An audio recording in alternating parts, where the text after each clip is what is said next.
Immigration is a complex process that allows people from other countries to be able to live in a different place for various reasons. People usually migrate because they want a better life for themselves and their families. If their countries are a threat to live in, then they become refugees. People immigrate because of several reasons, such as to escape past or future persecutions based on race, religion, nationality, etc., to escape conflict and or violence, to find refuge after being displaced due to environmental factors, to escape poverty, to seek better opportunities for families, for educational purposes, family unification, and many more. The United States of America is a nation of immigrants. Immigration in the United States is based upon the reunification of families, admitting immigrants with skills that are valuable to the U.S. economy, protecting refugees, and promoting diversity.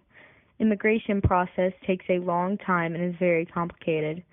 Immigrants face challenges not only through the process, but also when they come to the United States.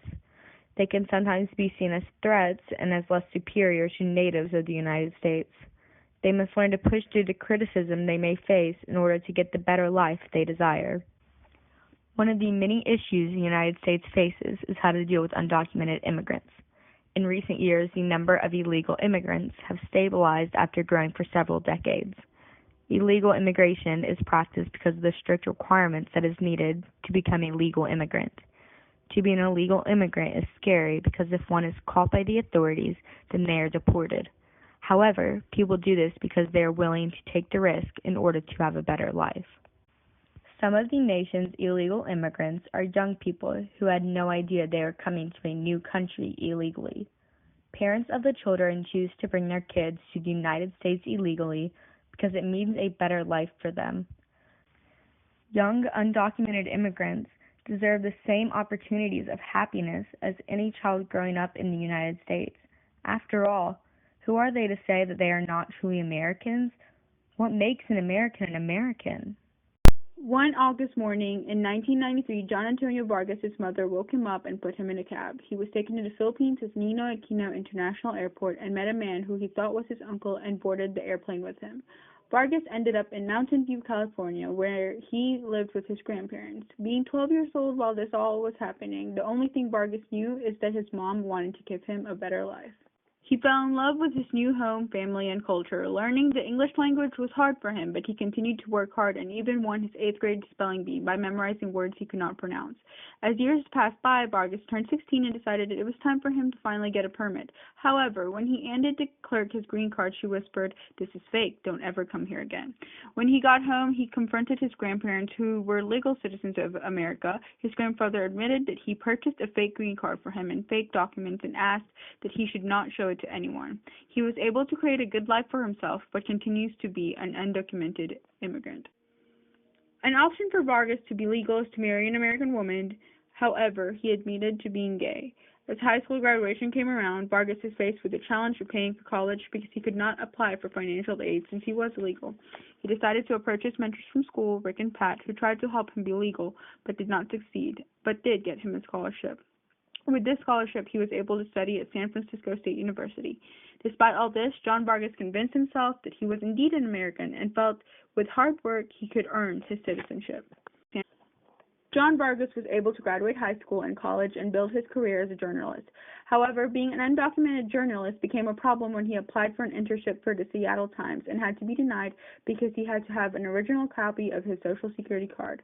Vargas was devastated, so he decided to seek out for help.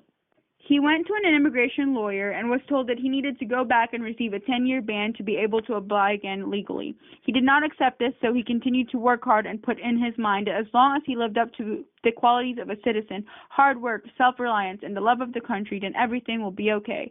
Vargas continued on and earned many opportunities. He even got a job at the Huffington Post. He was successful, but he was exhausted.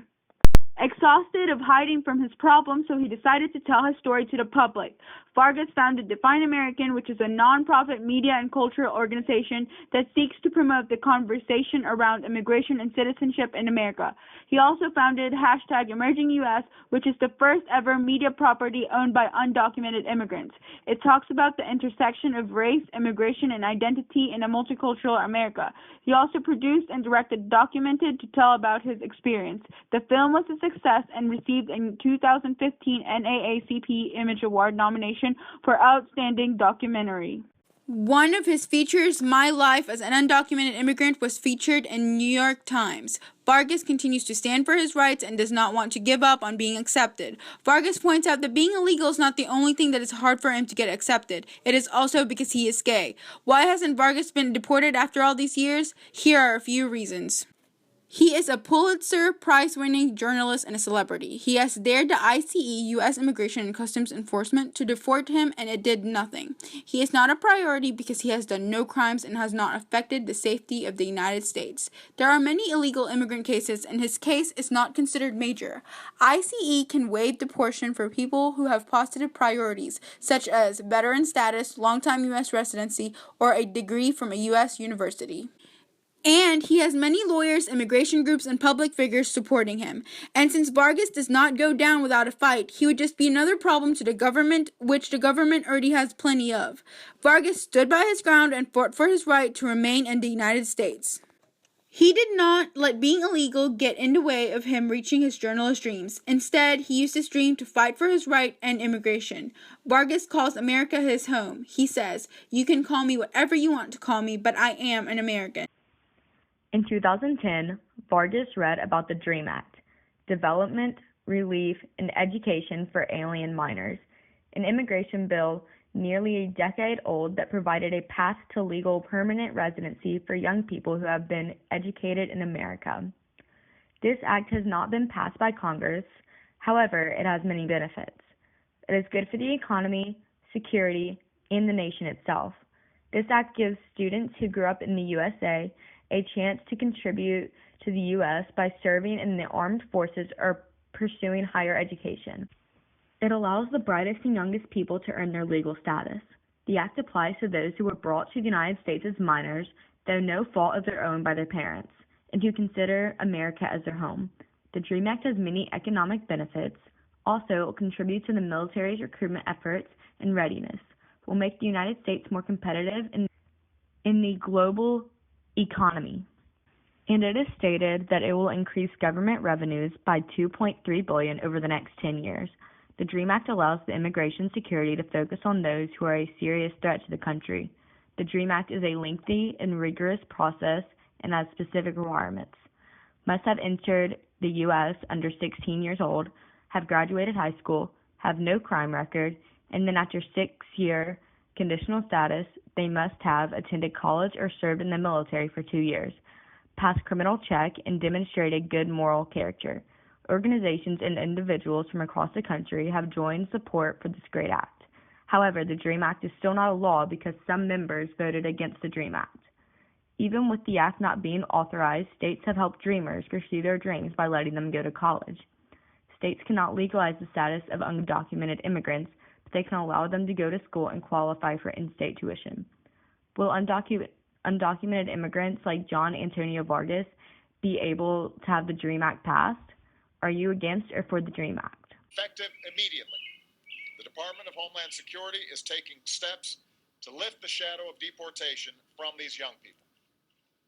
Over the next few months, eligible individuals who do not present a risk to national security or public safety will be able to request temporary relief from deportation proceedings and apply for work authorization.